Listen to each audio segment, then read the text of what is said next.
안녕하세요. 사연에 빠지다의 DJ 민영입니다. 오늘 사연은요, 사이다 사연이나 감동 사연은 아니지만 우리가 충분히 들어볼 가치가 있을 것 같다라는 생각에 들고 오게 되었습니다. 조금은 가슴 아픈 사연인데요. 오늘도 사연 끝까지 들어주실 거라고 믿고 사연 함께 시작해 볼게요.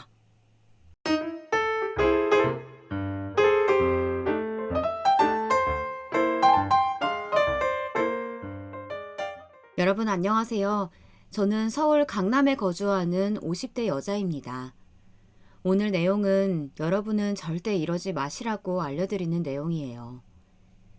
이 얘기를 어떻게 전해야 할지 고민했는데 그냥 가감없이 바로 얘기를 시작해 보겠습니다. 일단 저는 서울에서 태어났고 상당히 유복한 집안에서 태어났어요. 제 나이대 분들은 아실 테지만 다들 어릴 때를 얘기하면 가난했다고 말씀하시는 분들이 많잖아요. 하지만 저는 아니었습니다. 잘 사는 동네에서도 유명할 정도로 잘 사는 집이었어요. 제가 하필 또 외동딸이라 어려서부터 저는 사랑을 한 몸에 받으며 자랐습니다. 아버지는 굉장히 과묵하고 엄격하신 분이었는데요. 마치 호랑이 같았어요. 저한테는 그래도 관대하신 분이셨지만 집에서 일하는 분들이나 본인 회사 직원들에게는 칼 같으셨죠. 아버지는 큰 사업을 하셨는데 저도 자세히 알지는 못하지만 상당히 사업이 잘 나가서 직원만 해도 1,000명이 넘었다고 해요. 어머니는 아버지와 반대로 상냥하시고 다정하신 성품이었는데요. 딸인 저한테 특히나 온화하신 분이셨습니다. 어려서부터 저는 유복한 집안이라 가지고 싶은 것은 무엇이든 다 가지고 살았고 원하는 게 있으면 반드시 그것을 얻고 말았어요. 특히 그게 돈으로 해결이 된다면 저한테는 너무나 이루기 쉬운 목표였습니다. 사회성이 그렇게 좋지 않아 일부러 어머니가 동네 아이들에게 용돈을 주고 저와 놀아달라고 하기도 하셨는데요. 그래서 어렸던 저는 돈이면 무엇이든 가능하다고 생각하게 되었습니다. 동네에서 중학교까지 나오고 고등학교는 그 당시 부잣집 딸만 다닌다는 여자 사립 고등학교에 입학하게 되었습니다. 다 내노라 하는 집안의 자식들이었는데 그 중에서도 저는 부잣집으로 유명했어요. 선생님도 저에게 잘 보이려고 하셨고 친구들도 대놓고 저와 어떻게든 친한 관계로 남으려고 했습니다. 그래서 사고방식도 제 위주로 흘러갔고 그때는 세상이 다 제가 원하는 방향으로 흘러가는 줄 알았답니다. 이러한 환경에서 자란 저는 부모님께 공부에 대한 지원도 많이 받았었는데 덕분에 대학도 서울에 있는 명문대로 가게 되었어요.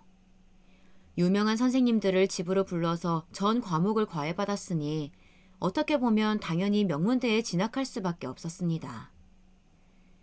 그런데 그때 저는 그게 당연한 거고 전혀 이상하거나 너무하다고 생각하지 않았죠. 살면서 한 번도 부모님께 반기를 들었던 적이 없는데 부모님이 하라는 대로 행동하면 다 그게 옳은 방향으로 흘러간다고 믿었습니다. 실제로 대학 진학도 그렇고 친구 관계까지 부모님이 다 만들어주셨는데 그게 결과를 보면 참 좋았거든요. 그래서 부모님 말은 무조건 들어야 한다는 게 제 머릿속에 가득 박혀버렸죠. 제가 대학 졸업을 1년 앞두고 부모님은 저에게 선짜리가 들어왔다고 나가보라고 하셨습니다. 만나던 남자친구가 이미 있었지만 그래도 부모님이 저렇게 말하니까 그냥 싫다고 말도 하지 않고 나가게 되었어요.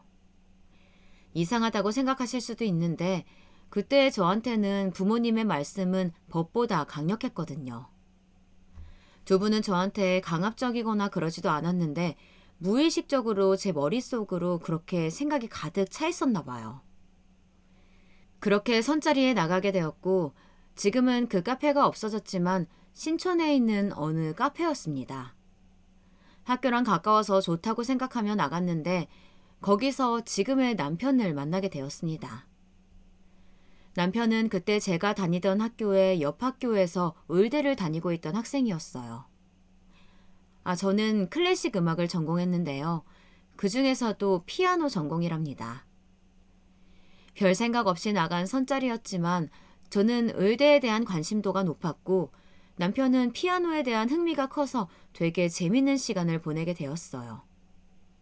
알고 봤더니 남편도 그 당시에 부모님의 강요로 나오게 된 자리였는데 자기 평생의 이상형인 음악 전공을 하는 여자가 나와서 너무 놀랐었다고 하더라고요.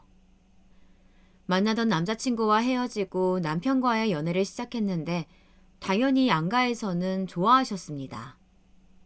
아버지도 웬만한 일에 크게 웃는 일이 없으신 분인데 아주 활짝 웃으며 반기셨죠. 어머니한테 들었는데 알고 봤더니 남편 집안도 대단한 집이더라고요. 서로 만약 사돈이 된다면 잃을 게 전혀 없고 오히려 둘이 교류하면 엄청난 부를 얻을 수 있는 조건이었습니다. 그래서 오히려 다른 집안에서 회방을 놓으려고 했다는 소리까지 들었죠. 당연히 결혼 반대는 없었고 되게 자연스럽고 빠르게 결혼이 진행되었습니다. 물론 남편과 저도 사랑하는 마음은 있었지만 그것보다 부모님들의 행사이니까 양가 어른들이 더 바쁘셨습니다. 결혼하고 나서 저는 신혼집은 평창동에 자리 잡게 되었어요. 시댁 근처였는데 전원주택을 하나 사주셔서 남편과 둘이 결혼 생활을 시작했습니다. 처음에 시댁에 들어가서 사는 것도 말이 나왔는데 우리 아버지가 그것만은 절대 극구 반대하셔서 따로 살게 되었죠. 그것도 다 우리 집이 기우는 형편이 아니라 가능했다고 어머니는 말씀하셨어요. 결혼하고 처음 몇 년 동안은 눈코 뜰 새 없이 바빴는데요. 저는 원래 이렇게 집안 행사가 많은 줄 몰랐습니다. 집안과 집안의 연결이라 양가 부모님은 우리 부부를 서로 데리고 다니시느라 바쁘셨는데요.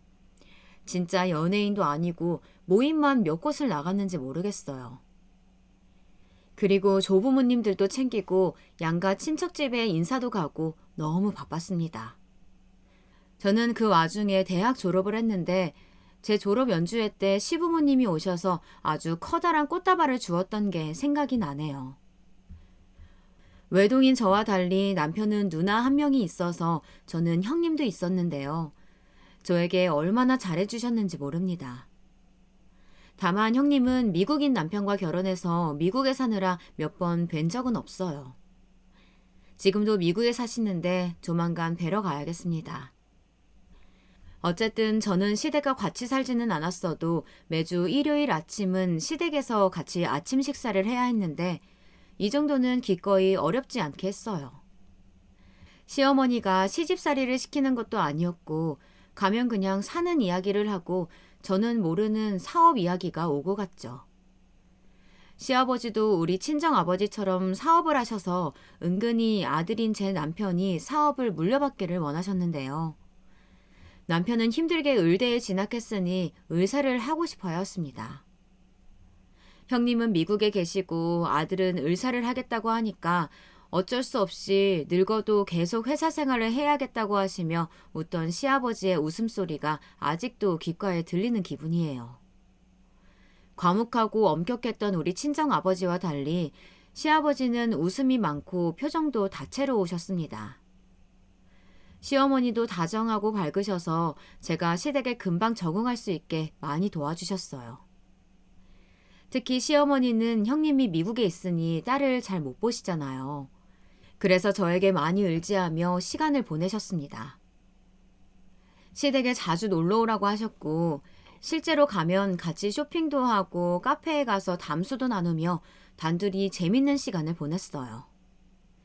그러는 사이 남편은 드디어 졸업하고 수련도 거치고 개원을 하게 되었는데 개원한 지 얼마 되지 않아 우리 부부에게도 아이가 생기게 되었습니다. 결혼하고 바로 생길 줄 알았는데 도통 아기 천사가 찾아오지 않아 고민이었던 찰나에 정말 다행이었죠. 다행히 양가에서도 아직 어리니까 천천히 하자고 하셔서 부담 없이 지내고 있었는데요. 진짜 금방 찾아오게 된 거죠. 제 임신 소식을 들으시고 그 무뚝뚝하던 친정아버지는 눈물까지 보이실 정도로 좋아하셨습니다. 미국에 사는 형님도 저에게 따로 선물을 보내주셨고 시어머니도 태교에 좋은 것들을 다 알아보시고 저와 같이 다니며 출산을 준비했어요. 남편이 의사니까 주변에 의사 지인들이 아주 많아서 저를 직접 데리고 다니며 진료를 보기도 했습니다. 그렇게 아기를 기다리는데 아무 이유 없이 한순간에 유산이 되어버렸어요. 차라리 사고가 났거나 혹은 주변에 큰 사건이 있었으면 모르겠는데 그런 것도 아니고 전조 증상이 없는 그런 유산이었습니다. 계류 유산이라고 들어보셨을까요? 생각보다 흔하다는데 저는 이 경험으로 임신은 초기가 가장 중요하다는 것을 알게 되었죠. 제 잘못이 아니고 자연적으로 임신이 종결된 증상이라고 남편은 저를 위로했지만 그 당시에는 아무 말도 귀에 들어오지 않았어요.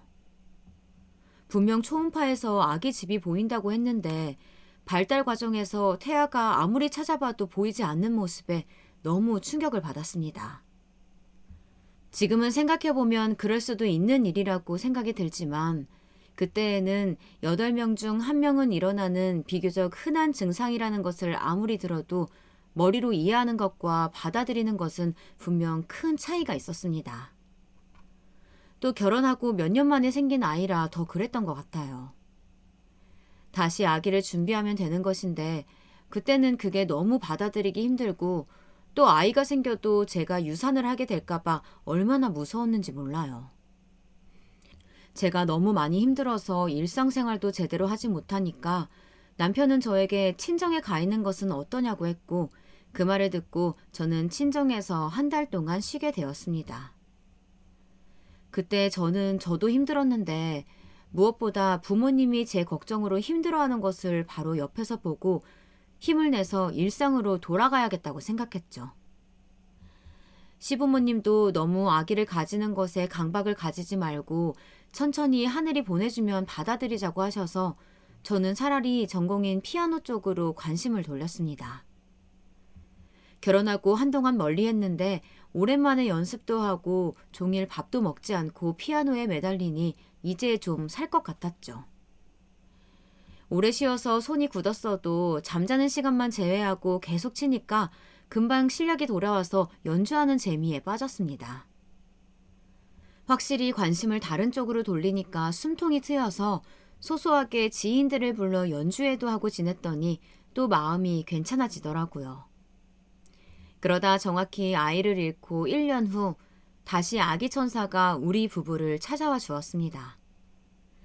임신은 초기가 제일 중요하다는 것을 아이를 보내며 알고 난 뒤라 진짜 제 마음이 편한 대로 행동했고 먹고 싶은 것도 마음껏 먹었어요.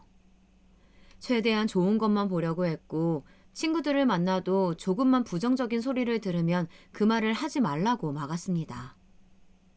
길 가다가도 제가 조금이라도 불쾌한 장면이 나오면 바로 눈을 감고 최대한 외부에서의 스트레스를 받지 않으려고 노력했어요. 다행히 제가 유산하고 얼마나 힘들었는지 주변에서 잘 아니까 이런 저를 이해해 주었습니다. 남편도 본인 지인들에게 물어봐서 태교에 좋다는 음식도 찾아오고 제 마음을 편하게 해주려고 얼마나 노력했는지 몰라요. 그런데 하늘도 너무하시죠. 제가 임신하고 정확히 4개월 때 갑자기 친정 아버지가 돌아가셨습니다. 뭐 암에 걸리셨거나 평소에 건강이 안 좋으셨던 것은 전혀 아니에요. 남편이 의사라 우리 친정 부모님도 건강검진을 매년 자세하게 해줬었는데 불과 1년 전 검진에서도 아무런 이상이 없어 오히려 당뇨가 있으신 시아버지가 우리 아버지를 부러워할 정도였습니다. 돌아가신 이유는 심근경색으로 인한 심장마비였어요. 만성은 아니었고 급성으로 갑자기 쓰러지셔서 바로 그날 돌아가셨는데요. 저는 이 소식을 집에 혼자 있다 듣게 되었죠. 엄마한테 전화가 와서 아무렇지 않게 산부인과 검진에 관한 이야기를 하려고 했는데 엄마가 울며 아무 말씀도 하지 않으셔서 무슨 일이 발생했다고 생각했습니다. 엄마, 왜 그래? 일단 말을 해봐. 나 불안해. 진정하고 말을 해봐. 미영아, 어떡하지? 진짜 이게 무슨 일이라니? 우리 어떡하니? 엄마, 왜? 아니, 이유를 말하라고. 엄마가 그러면 내가 더 불안해. 네 아버지 돌아가셨어. 어떡해. 엄마 너무 무서워. 저는 저 말을 듣고 갑자기 머리가 핑 도는 증상이 나타나서 바닥에 주저앉게 되었는데 숨이 제대로 쉬어지지 않았어요. 급하게 남편에게 전화해서 겨우 살려달라고 말하곤 정신을 잃었는데 깨어나니까 병원이었습니다. 그리고 예상하신 분들도 있을 테지만 그렇게 새로 가진 아이도 잃게 되었어요. 아버지도 잃고 아이도 잃은 저는 제정신일 수가 없었습니다. 그때는 진짜 일어나서 잠잘 때까지 우는 것밖에 안 했어요. 심지어 불면증에 걸려 새벽에도 깨서 울고 불고 자지도 못했죠. 오죽하면 꿈에 아버지가 나와서 잠자는 게 두려울 정도였습니다. 그렇게 지옥 같던 시기가 지나고 남편은 저에게 굳이 아이를 가지지 않아도 되지 않냐고 물었어요. 하지만 저는 아이에 대한 욕망이 컸고 꼭 아이를 키우고 싶다는 생각이 어렸을 때부터 강했습니다.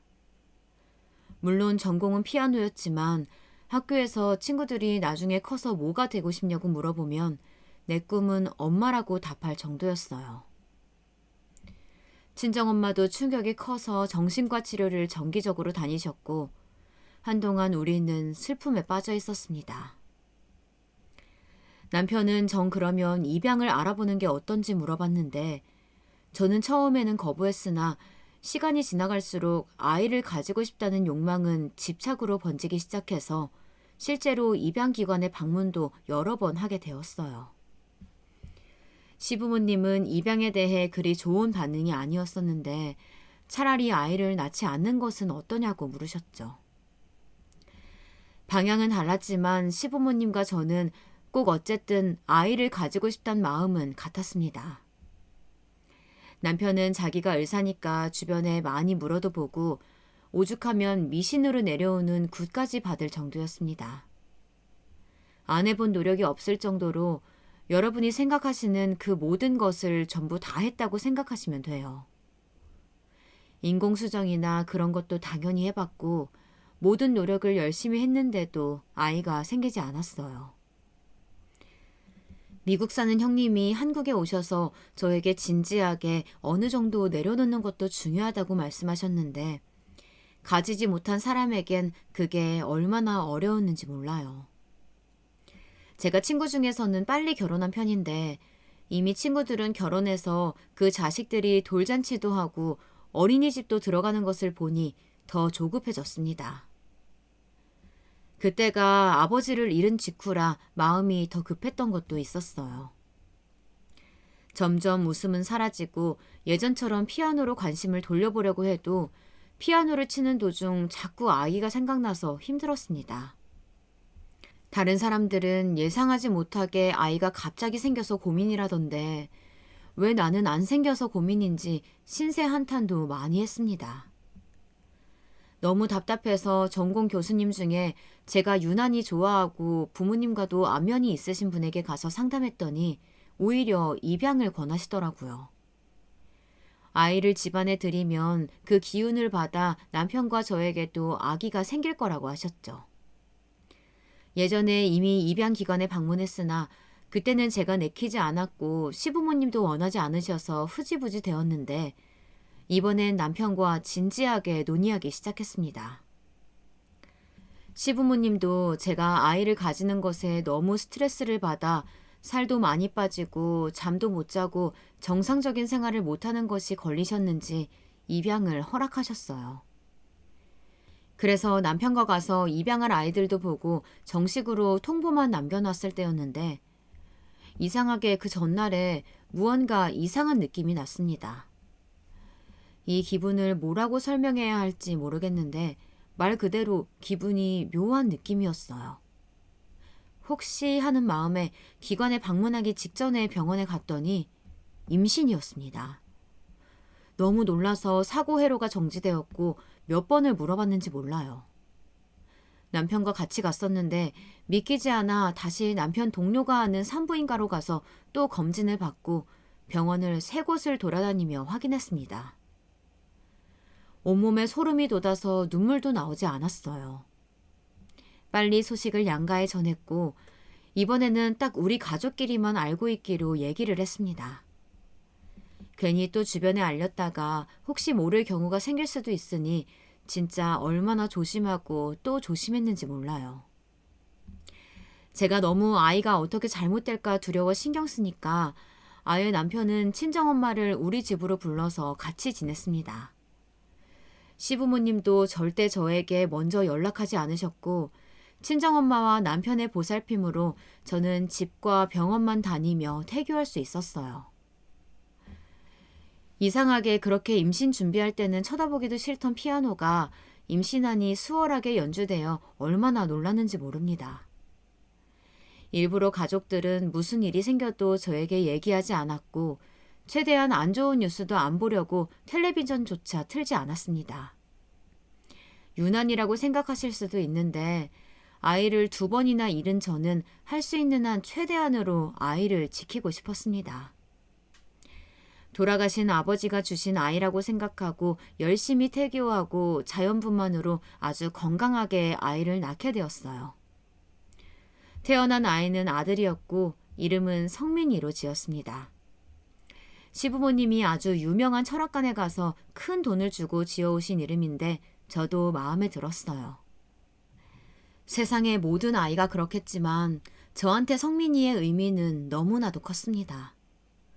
어려웠던 임신이었던 만큼 최대한 아이에게 다 해주고 싶었고 아이가 원하는 것은 다 들어주려고 했어요. 제가 그렇게 컸듯 아들에게도 온 정신을 쏟았습니다. 저는 임신부터 출산까지 너무 힘들었던 터라 다른 아이는 가질 생각을 하지 않았고 그 마음은 양가 어른들과 남편도 같았죠. 아이는 한 명으로 끝내자고 하고 성민이는 양가 어른들의 사랑도 한 몸으로 받았습니다. 시부모님도 그렇고 우리 친정엄마도 그러셨는데 다들 아이 교육에 관심이 많으셨어요. 그건 저와 남편도 그렇게 자랐으니 똑같은 의견이라 어렸을 때부터 많은 투자를 했습니다. 운동도 코치를 붙여 승마를 시키고 최대한 아이가 긍정적이고 좋은 환경에 노출되도록 우리 부부는 아들에게 많이 노력했어요. 자연스럽게 남편 병원에도 매일 데려가고 주변 인맥들을 활용해 전문직에 노출을 많이 시켰죠. 그러다 아들이 초등학교 때는 조기 교육이 중요하다고 생각해서 미국으로 건너가서 살다 왔어요. 남편은 아들의 교육을 위해 잘 나가던 병원 문을 닫았고 우리 셋은 형님이 계신 뉴욕에 가서 지내게 되었습니다. 어차피 개원이야 다시 한국에 와서 할 수도 있으니까 미련 없이 떠나게 되었죠.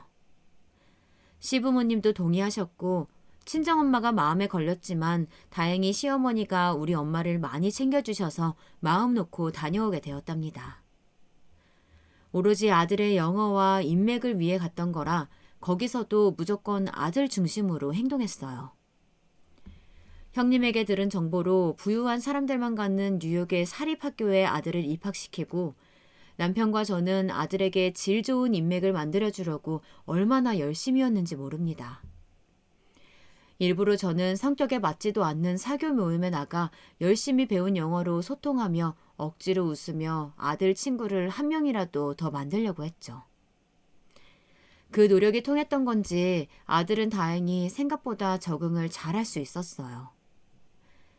그래도 미국에 형님이 계셔서 저도 마음 둘 곳이 있었고 형님도 우리 부부를 잘 챙겨주셨습니다. 파티가 있으면 우리를 꼭 초대해 주셨고 어디 갈 때에도 데리고 다녀주셨죠. 제가 피아노 전공이라 파티에서 자리를 일부러 만들어주셔서 제 실력을 보여줄 수 있게 만들어주시기도 하셨어요. 저는 예체능 전공이었지만 우리 아들은 남편을 따라 의사가 되길 원했습니다. 아빠가 의사니까 도움도 많이 받을 거고 재력이야 충분하니 의사가 된다면 충분히 개원해줄 능력도 많았으니까요. 그래서 아이가 중학교 때 다시 한국에 와서는 공부를 많이 시켰었죠. 어렵게 가진 아이였던 만큼 제 욕심이 컸던 거죠. 다만 제 욕심이 아이의 성향에는 맞지 않았던 건지 한창 사춘기 때에는 저와 많이 부딪히기도 했습니다. 자유로웠던 미국에서의 초등학교 생활이 아이한테 맞았던 건지 한국의 교육은 맞지 않았어요. 물론 성적은 좋았지만 고통스러웠던 건지 일탈도 잦았습니다. 일탈이라고 해봤자 학원에 가지 않고 친구들과 햄버거를 먹으러 다닌다거나 그런 거였지만 그 당시 저는 그런 아들을 이해하지 못했습니다. 제가 얼마나 아들을 가지려고 노력했고 또 의사가 되게 하려고 일부러 미국까지 날아가 살다 왔는데 그런 제 노력은 몰라주고 저렇게 제 말을 듣지 않고 공부하기 싫다고 대놓고 말하는 아들이 미웠죠. 또 저는 어렸을 때 그냥 부모님이 하라는 대로 컸기 때문에 부모한테 저렇게 반항하는 아들의 모습에 적응할 수가 없었습니다. 그래서 중학교 때는 아들과 많이 부딪혔는데요. 언제는 이런 적도 있었어요. 제가 열심히 주변 엄마들과 정보 공유를 해서 알아낸 과외 선생님을 집으로 불렀는데 갑자기 선생님이 첫 수업을 하고 나오더니 고개를 절레절레 흔들며 우리 아들과는 과외를 못하겠다고 하시는 거예요. 선생님, 왜 그러세요? 성민이가 무슨 잘못이라도 했나요? 공부하기 싫다고 저보고 오지 말라고 하더라고요. 저한테 돈 얼마 주냐고 묻던데 이런 학생과는 저도 수업하는 게 힘들겠네요.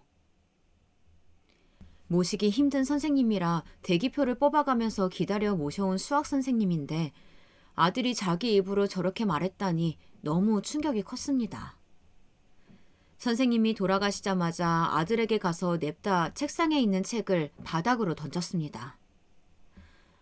내가 어떻게 모셔온 선생님인데 네가 뭔데 나가라고 하니? 여기가 네 집이야? 그럼 네가 나가. 저는 제가 저렇게 말하면 아들이 잘못했다고 할 줄 알았는데 그때 아들은 저를 똑바로 보고 아무 말도 하지 않았습니다. 무슨 말이라도 해보라고 소리를 질러도 꿈쩍도 하지 않고 조용히 그대로 집을 나가는 모습에 저는 너무 속상해서 주저앉아 울었어요. 2번이나 아이를 잃으면서 가진 아이인데 왜 저렇게 행동하는지 전혀 이해할 수가 없었습니다.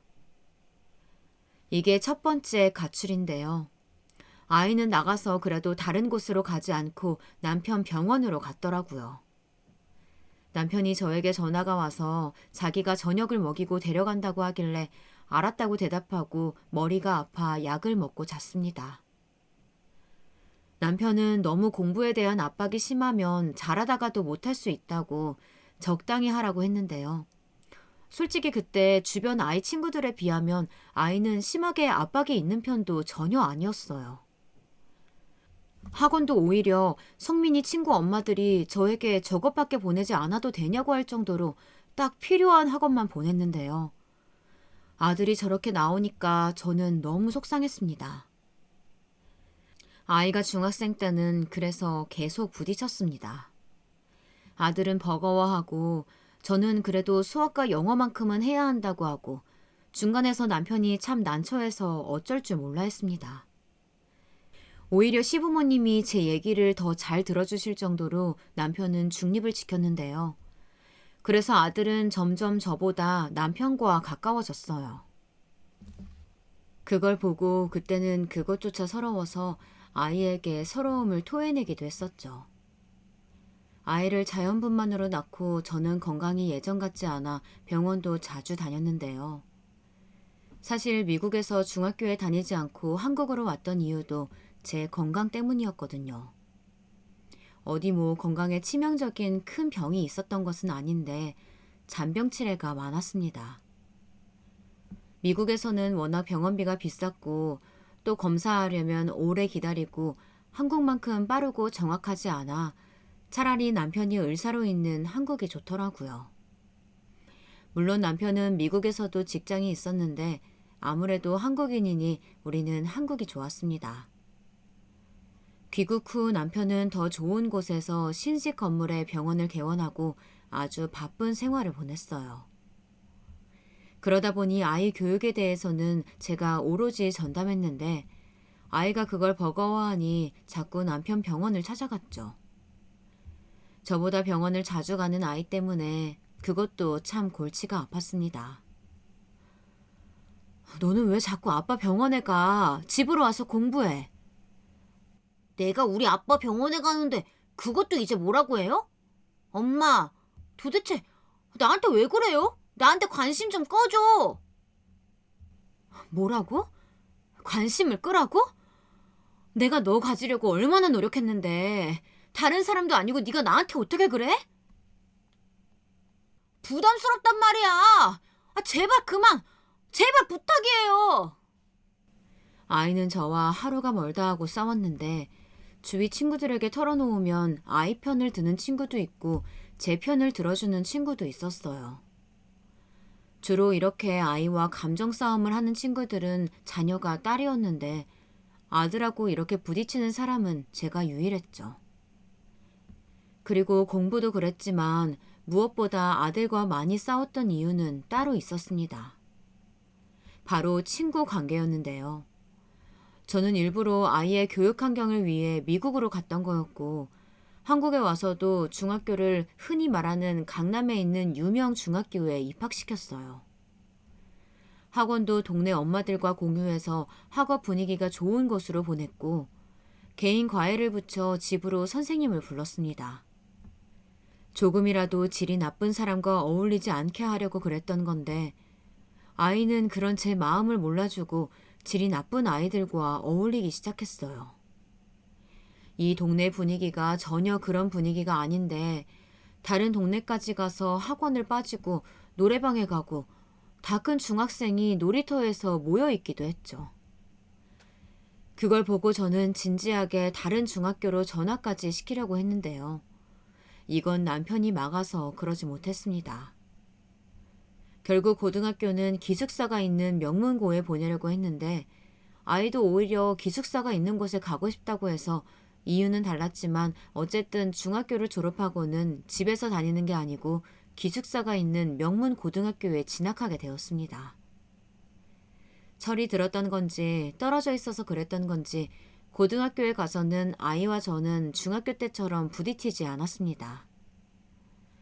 저도 몸이 떨어져 있으니까 예전처럼 학교가 끝나고 바로 아이를 데리러 학교 앞에 가서 학원에 데려다주고 데리고 와서 과외 선생님을 맞이하지 않아도 되니 상대적으로 마음의 여유가 생기게 되었죠. 지금 생각해보면 아이가 중학생 때는 저도 아들 옆에 딱 붙어서 종일 따라다니니까 조급하고 제 생각과 조금이라도 다르게 행동하면 그걸 참을 수가 없었던 것 같습니다. 또 저도 그렇고 남편도 그렇고 부모님 말에 토달지 않고 살아왔으니 아들의 그런 모습을 유난히 제가 견딜 수 없었던 거였죠. 어쨌든 아들은 고등학교에 가서는 공부도 열심히 했고 저는 그런 아들의 모습이 좋아 용돈도 또래보다 두둑하게 챙겨주었습니다. 원래 남편하고는 사이가 좋던 아들이라 우리가 주말에 면회를 가면 좋아하는 모습을 보고 아들의 어린 시절이 생각나서 돌아오는 길에 울기도 했습니다. 아들이 어렸을 때, 그러니까 미국을 가기도 전에 한국에 살 때에는 저밖에 모르던 아들이었는데요. 그래서 제가 더 배신감에 사로잡혔던 것 같아요. 그렇게 아들이 고등학교 생활은 기숙사에서 하니 저는 다시 취미로 피아노를 시작했어요. 우리 집 거실 한복판에는 아주 멋진 피아노가 있는데 아들이 크면서 저는 연주회를 한 적도 없고 취미로도 치지 않았습니다. 일부러 그랬던 것은 아니고 진짜 키우느라 바빠서 그랬었죠. 아들이 미국 가기 전 6살쯤에 피아노에 관심을 보여 그때 잠깐 아는 후배를 데려와 교습을 시켰는데 본격적으로 교습을 시키니 또 흥미를 잃더라고요. 제 길을 걷나 싶었는데 아니라서 머쓱하기도 했지만 저는 오히려 아들이 예체능보다 남편을 따라 공부의 길을 걷길 원했으니 다행이었습니다.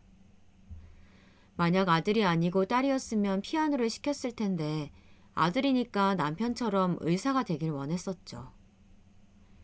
지지고 볶던 아들과 떨어지니 자연스럽게 피아노에 관심이 갔고 항상 제가 힘들 때 마음에 안정을 주던 피아노라 저도 예전처럼 아들에게 예민하게 굴지 않게 되었습니다.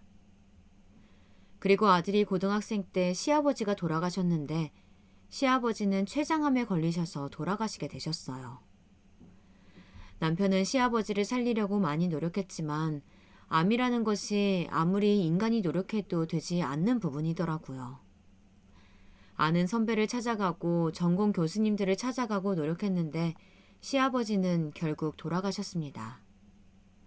사실 발견한 것도 말기에 발견하게 되었는데 췌장 위치가 위처럼 대놓고 있는 것이 아니라 매년 정밀 검사를 해도 발견하기 어렵다고 하더라고요. 남편은 본인이 의사인데 아버지를 지키지 못했다는 사실에 많이 힘들어했습니다.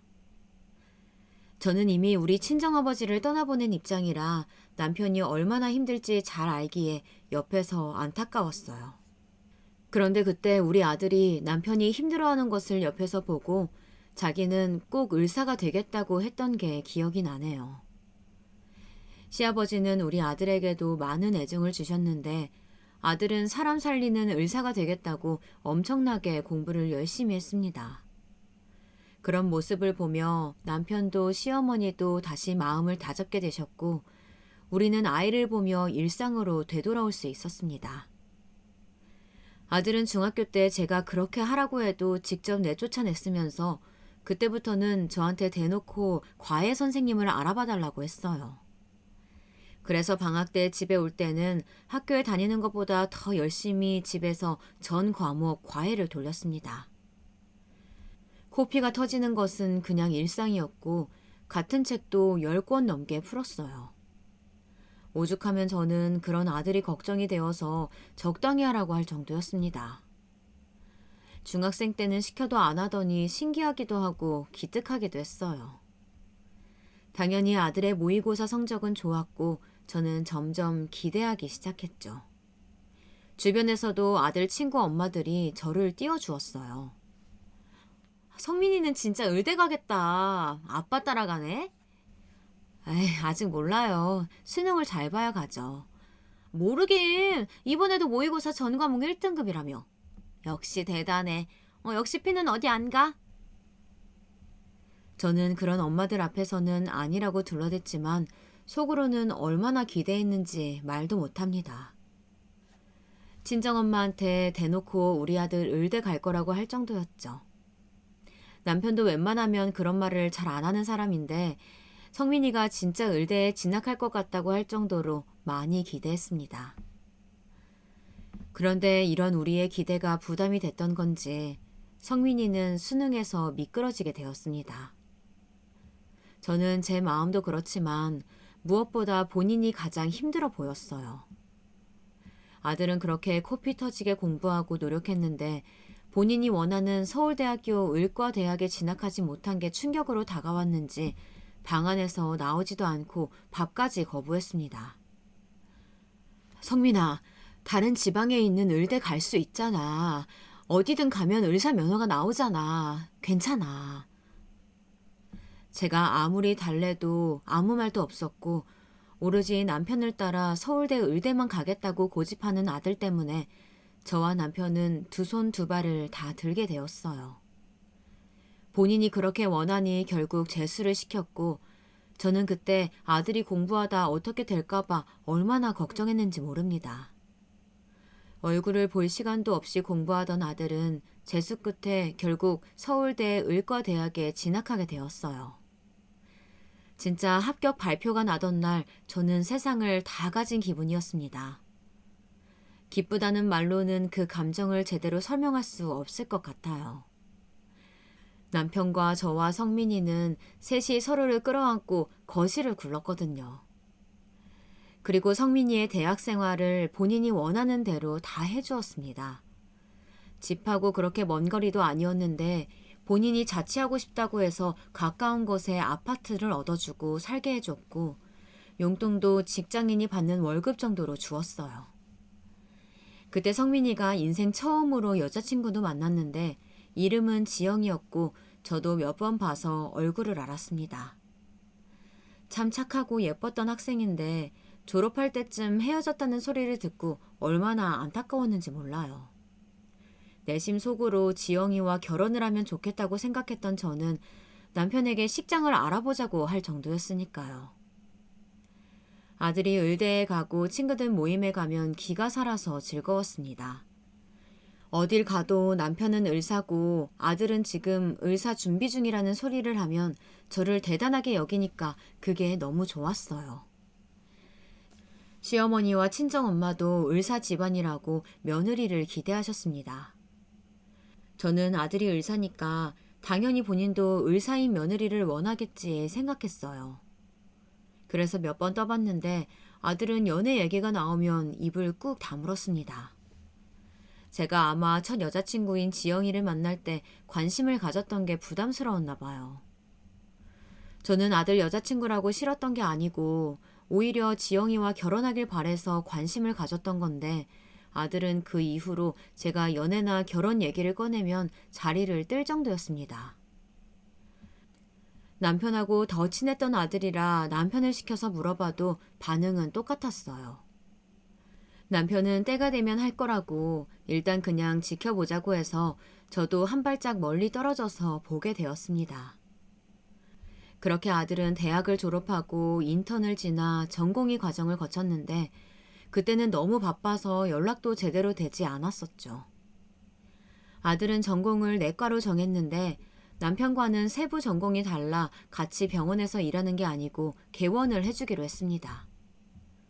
저는 그렇게 아들의 인생이 생각한 대로 흘러가겠다고 생각했는데 전공의 과정이 끝날 때쯤 충격적인 소리를 듣게 되었어요. 너무 충격이라 그날의 뒷일이 전혀 생각이 나지도 않습니다.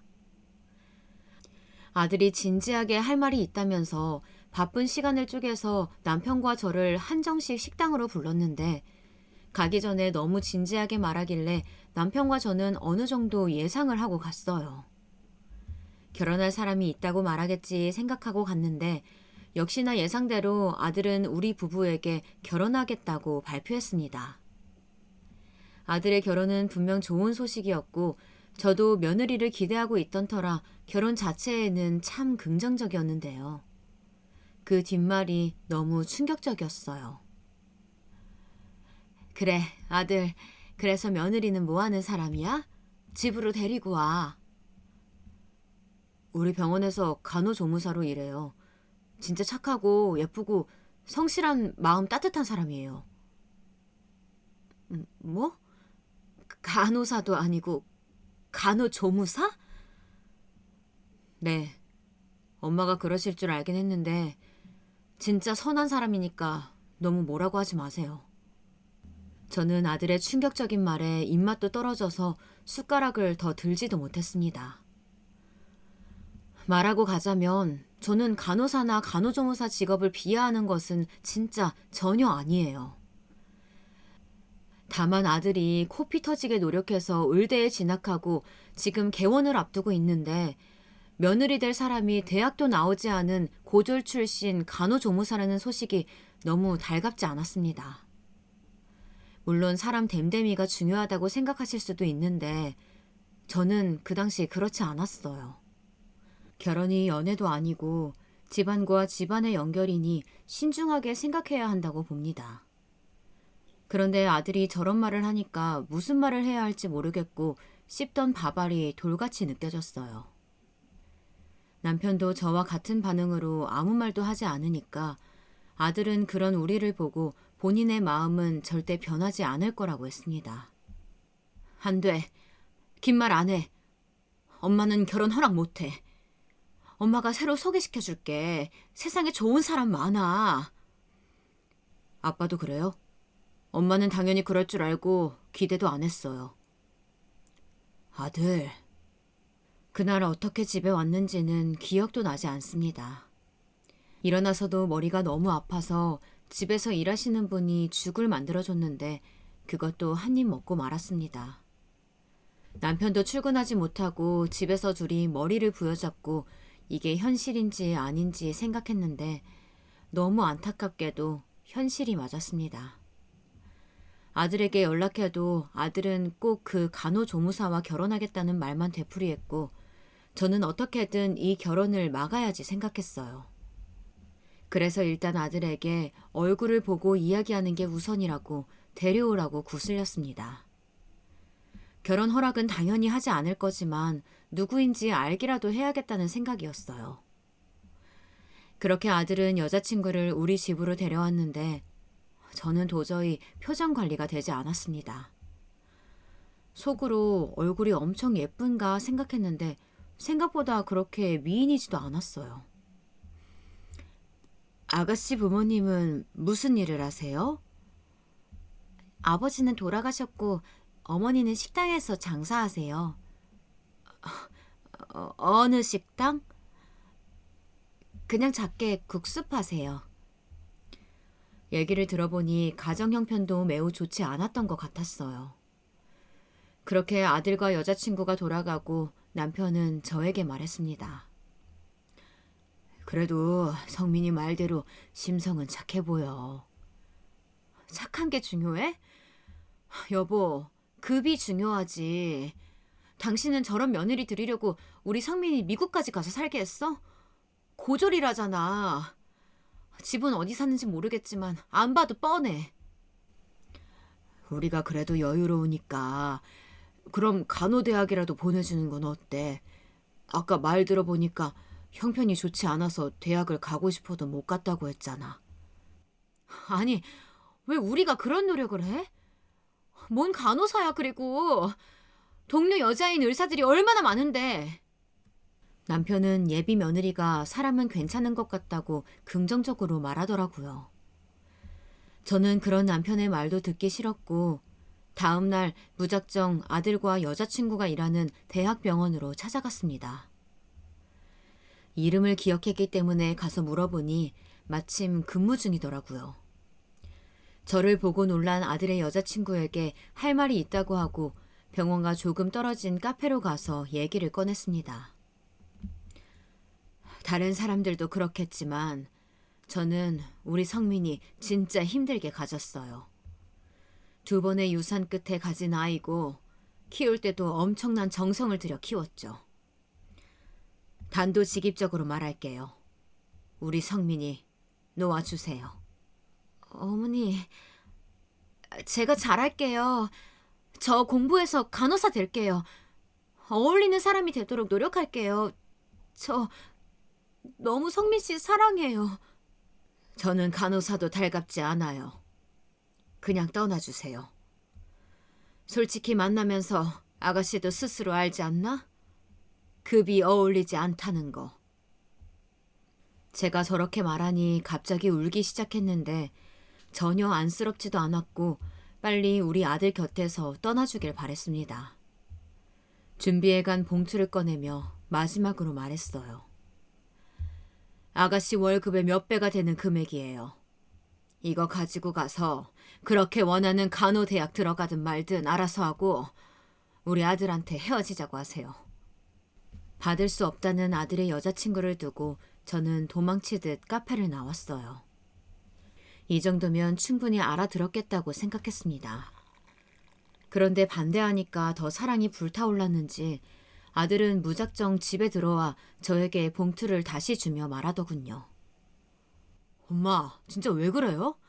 나 절대 못 헤어져요. 유일하게 내가 힘들 때 먼저 다가와주고 내 마음 이해해준 사람이라고요. 이런 식으로 몰래 찾아와서 이러지 마세요. 내가 너 이러라고 그렇게 키운 줄 알아?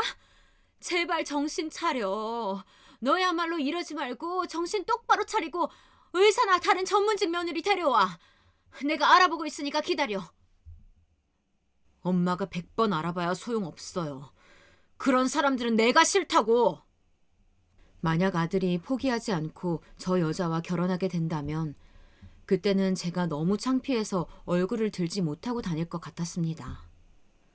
남들은 다 전문직끼리 결혼하는데 저만 고졸 출신 며느리를 집에 들인다는 것도 용서할 수 없었었죠. 아들과 대판 싸우고 밤에 남편과 얘기하는데 남편은 그럼 차라리 며느리를 공부시켜서 의대에 진학시키자고 하더라고요. 육아하는 것도 아니고 이미 전문직의 사람과 결혼해야지 전문직이 되게 도와주는 것은 무슨 생각인지 남편도 꼴 보기가 싫었습니다.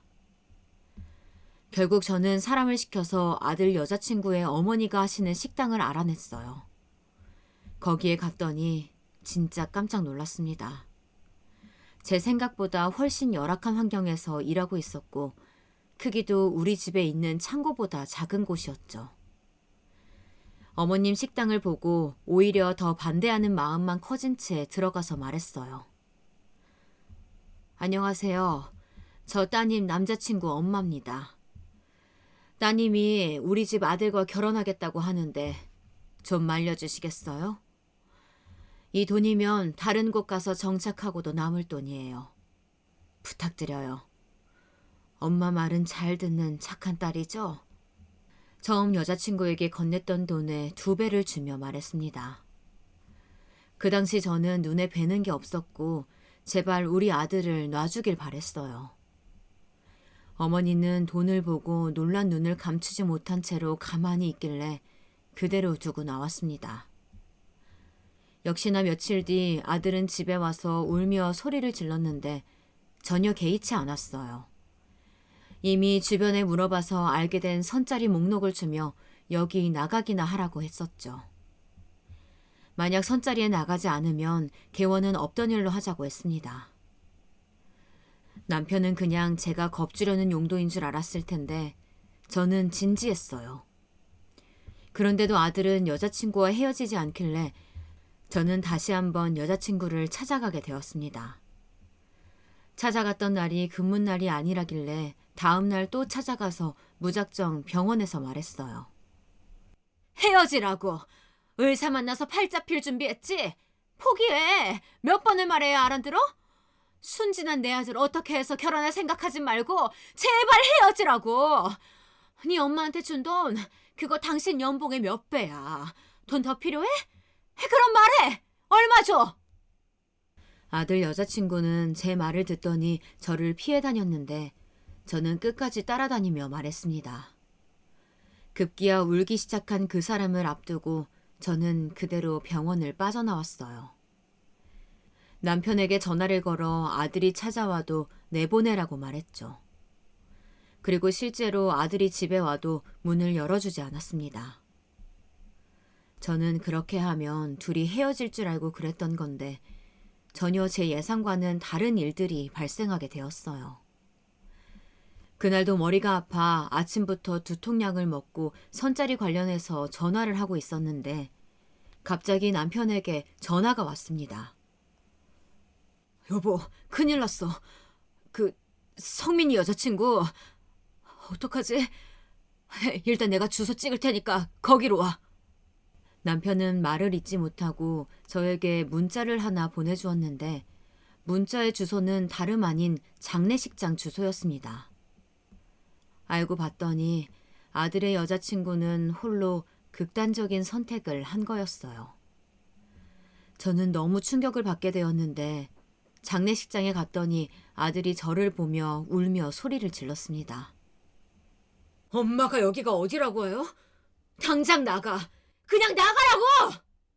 아들은 분노해서 저에게 소리를 지르고 그 여자의 엄마는 울다 쓰러지고 난리가 아니었어요. 그 뒤로 저는 아들에게 사과하려고 무던히 노력했으나 전혀 받아들여지지 않았습니다. 제가 아무리 사과해도 저 자체를 모른 척 하더라고요. 개원 일정을 맞추려고 연락해도 전혀 듣지 않았고 심지어 다니던 병원을 그만두었습니다.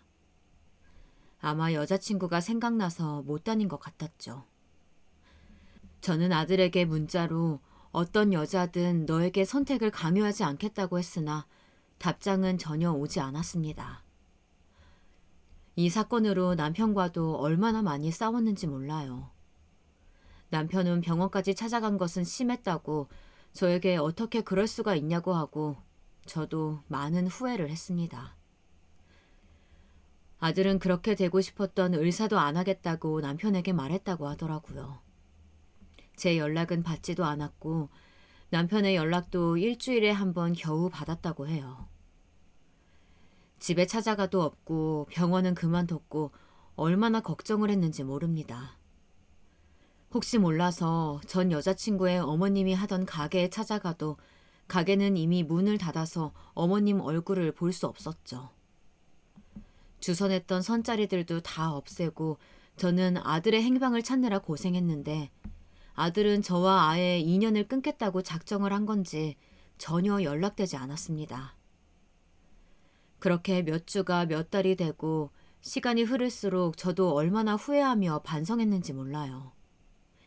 그런데 남편의 연락은 그래도 받았던 아들이 남편의 연락도 받지 않았어요. 남편은 병원도 쉬며 저와 같이 아들을 찾아다녔는데 도저히 찾을 수가 없었어요. 아들 전 직장에 찾아가서 물어봐도 모른다고 하고 전화번호도 이미 바꿨는지 다른 사람이 받았습니다. 그렇게 애가 탄 2주가 지나고 저는 한 통의 전화를 받게 되었는데 그 전화를 받고 그만 기절하고 말았어요. 안녕하세요. 이성민 씨 보호자 되시죠? 저는 경찰이고요. 아드님이 돌아가셔서 연락드렸어요.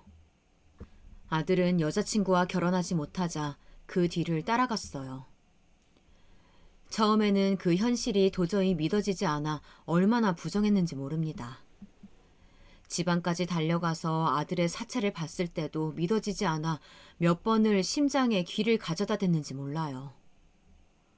오열하며 우는 남편 옆에서 저는 이게 꿈이라고 느껴져서 눈물도 흘리지 못했어요. 아들을 가지기 위해 노력했던 날들과 태교하며 기다렸던 날들, 그리고 태어나고 어떻게 키웠는지 진짜 파노라마처럼 머리에 펼쳐지기 시작했습니다. 유치원 다녔던 것부터 미국 가서 남편과 셋이 생활했던 초등학교 생활과 그 뒤에 한국에 와서 중학교 때 학업 관련으로 저와 부딪혔던 것, 그리고 기숙사가 딸린 고등학교에 가서 지냈던 날들, 마지막으로 원하던 학교에 들어가서 의사가 되겠다고 노력했던 아들.